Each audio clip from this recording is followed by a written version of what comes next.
Here in Canvas you can find some sample exercises, but I'm gonna focus now on this worksheet, and you can find this in English and also in Spanish. It includes some information about the nutrition label and the nutrition fact panel, and at the end you can see some exercises. Let's try to do these exercises together. So first exercise is about the cereal, and it says how many servings of cereal are in this container. You find information about the servings at the top of the nutrition fact panel, so the answer is 12 servings. Number 2, what is the serving size of this cereal? Also here at the top of the nutrition fact panel, it always tells you what's the serving size. In this case, it's 1 cup or 43 grams. Number 3, how many grams of total sugars are in one serving of this cereal? Remember, everything that is here in the nutrition fact panel corresponds to one serving.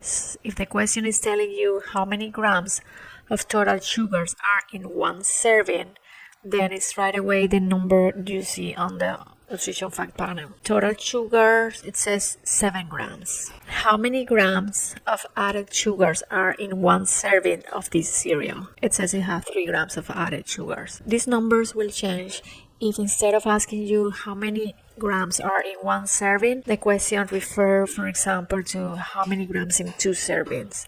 In that case, you have to multiply that number by the number of servings.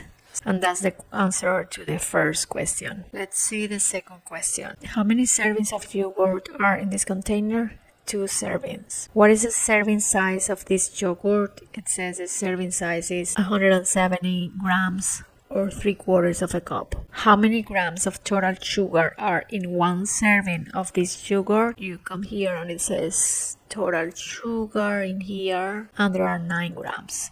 In this case, I just call your attention that the label has a column that gives you the information per serving, and the other column to the right is giving you the information per container, which is twice the amount because it has 2 servings. Question number 4. How many grams of total sugar are in one container of this yogurt? The label includes this information. In this column it says total sugar 18 grams. But let's suppose that you don't see that information. You just have to multiply the numbers in this first column by the number of servings. So total sugar will be 9 grams times 2 servings. Number 5, how many grams of added sugars are in one serving of this yogurt? Okay, added sugars are at the bottom of the panel. And how many grams of added sugars are in one container is also 0 grams. And you can see the answers here at the bottom. You will see questions like this one in the quizzes and in the test.